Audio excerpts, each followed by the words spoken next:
안녕하세요. 반갑습니다. 6급 5강입니다. 법식부터 공부하시지요. 자, 이 한자에는 법, 꼴, 본뜰 그런 뜻이 있습니다. 그래서 법식, 꼴식, 본뜰식 이렇게 이해하시면 되겠죠. 자, 그러면 구조를 보시죠. 구조는 자, 주사리 또 어떤 한자가 나옵니까? 이제 또 장인 공자가 나오네요. 장인공. 주살은 나무 두 개를 묶어서 만든 자입니다. 자. 그래서 장인에게는 이 자가 꼭 자라고만 생각하지 마시고 장인에게 있는 여러 가지 연장이라든가 도구 이렇게 생각하시면 될 것 같아요. 연장이나 도구. 장인에게는 그렇습니다. 그런데 이 장인에게 연장이나 도구가 되는 게 우리 일반 보통 사람에게는 법률이나 규칙이라든가 이런 뜻도 있다고 생각하시면 됩니다. 법률이나 규칙, 말하자면 사회 질서 이런 게 되겠죠. 그래서 이 장인은 기술자를 이야기합니다. 기술자. 여러분 공부하셨죠? 그래서 장인은 이 연장 도구 이런 거가 있어야 어떤 물건을 만들겠죠. 그래서 자나 연장이나 도구가 장인에게는 법이다 그런 뜻이 되겠습니다. 그런데 또 우리 일반인에게는 법률이나 규칙이 일상생활을 살아가는데 큰 규범이 되겠죠.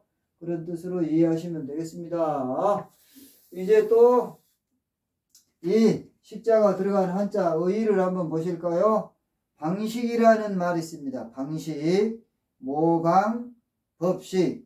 여기에서 이 방자는 어떤 기술, 방법 그런 것을 뜻해요. 그래서 병원에 가면은 처방전을 해 주지요. 처방전이라는 것은 병에 대처하는 방법이 담겨 있는 그런 문서지요. 병에 대처하는 방법, 처방 그런 뜻이 되겠습니다. 이제 또 오얏리로 가시겠습니다. 오얏. 여기에는 오얏이라는 뜻도 있고 성이라는 뜻도 있어요. 또 다스리다 그런 뜻도 있고 재판관 뭐 여러가지 뜻이 있죠. 이 한자는 앞에 오면은 이로 발음이 되죠. 자, 오얏은 자두를 이야기해요. 자두. 오얏은 자두다. 여기서 성리는 이씨 있잖아요. 우리 한국 성이 이씨가 있습니다. 그 성을 이야기하는 것입니다. 그러면 이제 구조를 한번 보시겠습니다. 자, 나무목. 또 어떤 한자가 나옵니까? 또 이제 아들자자가 나오네요. 아들자. 아들자는 여기에서는 씨나 열매를 뜻해요. 여기에서는 씨, 열매.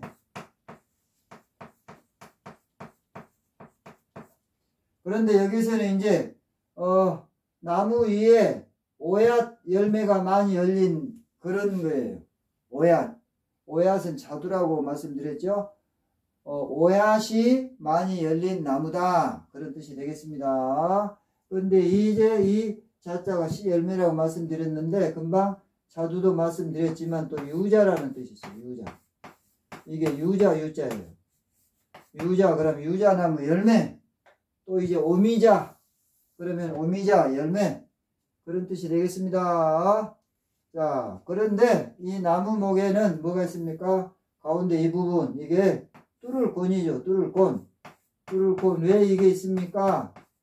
뚫을곤은 나무 뿌리는 꼭 땅속 깊숙이 들어가야 나무가 살 수 있죠. 그래서 뚫을곤을 썼습니다. 그런데 또 물술자에는 이렇게 갈고리 벌이 있죠. 물은 땅속으로 전부 다 스며들어 버리면 우리 인간들이 사용할 수 없으니까 우리 인간들이 일부는 사용해야 된다. 그래서 이렇게 물술자에는 이렇게 갈고리 벌이 있는 것입니다. 여기까지 이해하셨으면 훌륭하십니다. 이제 다른 데로 가시겠습니다. 또 어떤 한자를 공부를 하시겠습니까? 이제 순박할 박자를 보시겠습니다. 이 박자는 순박하다는 뜻도 있고 순박하다는 뜻도 있고 성 있잖아요. 성. 우리나라 성씨에 박씨가 있어요. 거기다 또 나무 껍질이라는 뜻도 있습니다. 나무 껍질 박 그런 뜻도 있어요. 나무 껍질 박. 또 거기다가 팽나무 박 그런 뜻도 있어요. 그래 여러 가지 뜻이 있는데 제가 다 말씀드리기는 좀 어렵죠.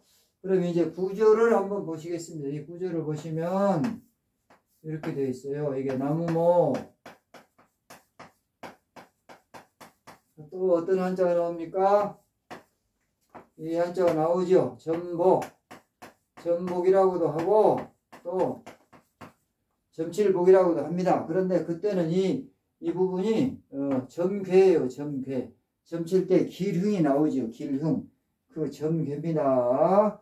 그러면은 이제 여기서 이제 왜 이게 나무 껍질이냐?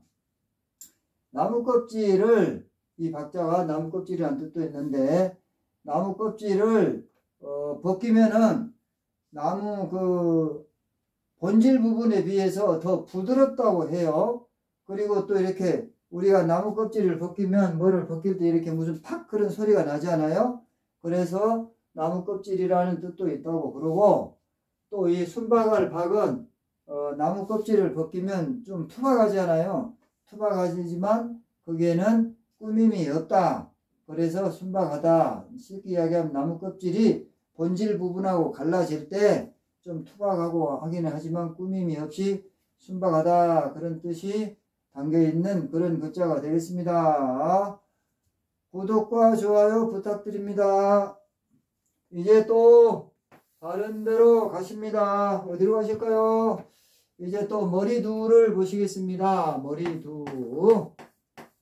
머리가 또 크게 됐네요. 자, 머리두. 여기에는 머리라는 뜻도 있고 또 두목이라는 뜻도 있어요. 두목. 뭐 우두머리. 뭐 또 많아요. 또 그 소나 말 같은 거 이렇게 한 마리 두 마리 할 때 한두 두두 해요. 또 말 같은 경우는 필자를 쓰기도 하죠.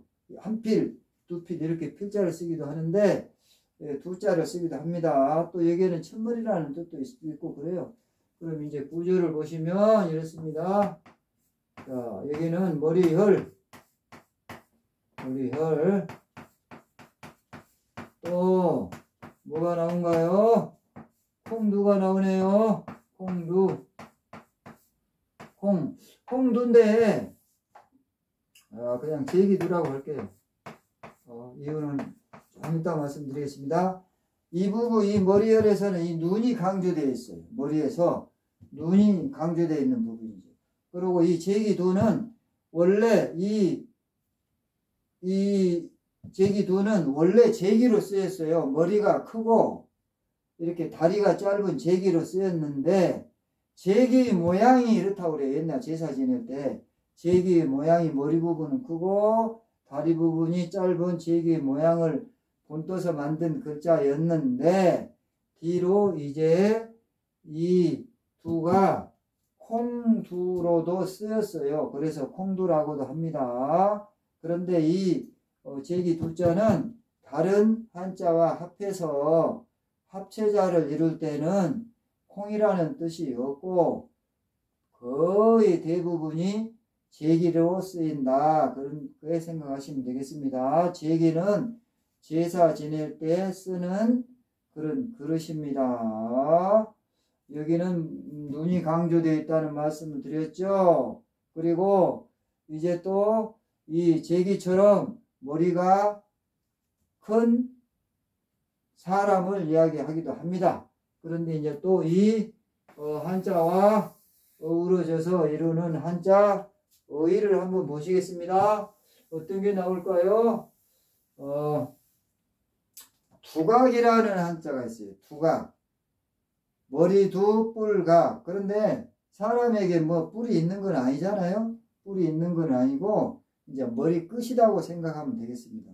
이제 두각이라는 거는 어떤 기능이나 학문이나 기술이나 이런 것이 다른 사람들보다 뛰어나다. 그런 사람을 두각을 나타낸다. 그렇게 이야기를 하죠. 자, 공부하시는 게 좀 지루하신가요? 제가 재밌는 이야기 간단하게 한번 말씀드려볼 거예요. 제가 고등학교 때부터 한자에 아주 취미가 많았어요. 그래서 고등학교 1학년 때 누구한테 배운 바도 없이 저 혼자 이제 한자 공부를 해서 한자 3천자까지 고등학교 1학년 때 했거든요. 그래서 이제 대학 갈 때도 이제 또 교육대학을 가고 또 대학원까지 이제 졸업하고 그랬는데, 이제 내가 퇴직을 하게 되면은 한자 서당을 차려야 되겠다. 뭐 꼭 서당이라기보다도 이제 학원이라고 생각하면 좋겠죠. 그래서 이제 재직 중에도 한자 공부를 많이 하고, 이제 또 재직 중에도 학생들을 많이 가르쳤어요. 우리 반 애들도 가르치고 우리 아들 딸에게도 이제 가르치고, 그래서 퇴직을 한 다음에 이제 한자 특기 적성을 했어요. 그랬는데 이제 특기 적성을 하는데 어느 날 1학년짜리 아이가 한자 공부는 안 하고 멍하니 보고 있더라고요. 바깥에만 쳐다보고 있어서 너 뭐하고 있니? 그러니까 멍 때리고 있잖아요. 그래서 저는 그때까지만 해도 참 초등학교 1학년짜리들이 멍 때린다는 이야기가 무슨 이야기인지 알 수 있을까? 그래서 야, 멍 때리는 게 뭐냐? 그랬더니 아무 생각 없이 가만히 그냥 있는 거예요. 그럼 그래 뭐 그러면 어떤 좋은 점이 있어? 그랬더니 잡념이 없어진다나요? 그래가지고 잠시 멍 때리고 나면은 이제 또 생각이 머리가 정신이 집중된대요. 그러면서 저보고 하는 이야기가 선생님이 돼가지고 멍 때리는 게 뭔지도 몰라요? 그런 것도 모르면서 어떻게 우리를 가르치고 또 참 선생님한테 배우는 우리가 한심하다 하면서 또 사회생활을 또 어떻게 하냐 하고 묻고 그러더라고요. 근데 그런 이야기를 들으니까 좀 재미가 있었는데 제가 지금 여담으로 드린 말씀입니다. 이제 눈목을 보시겠습니다. 눈목. 여기는 눈이라는 뜻도 있고, 또 여기도 역시 마찬가지로 우두머리, 또 우두머리가 아니죠. 우두머리지요. 또 조목, 세목, 눈동자, 눈짓 하나, 뭐 여러 가지 뜻이 있어요. 조목, 세목 여러 가지가 있는데, 이 한자는 원래는 눈의 모양을 본떠서 만든 글자입니다. 눈의 모양. 눈의 모양을 본떠서 만든 글자인데, 이게 이제 글자로 되면서 문자화로 되면서 이제 세로로 된 거죠. 세로로 이런 모양으로 되니 이제 좀 더 발전을 해서 이렇게 눈목자로 이렇게 발전을 하게 된 것이죠. 자, 여기에 있는 거는 한 가운데 있는 검은 자예요. 검은 자. 여기 이쪽은 흰자. 흰자. 여기도 흰자. 그래서 눈 모양이잖아요. 그래서 여기는 이 가로획, 또 여기는 이 가로획, 이 부분은 여기. 자, 이렇습니다. 옆으로 된 눈이 이렇게 문자가 되면서 세로로 됐다. 그런 뜻입니다. 그래서 전에 제가 육서, 한자가 만들어진 기본 원리가 6가지가 있어요. 6가지. 그거를 육서라고 그럽니다. 육서.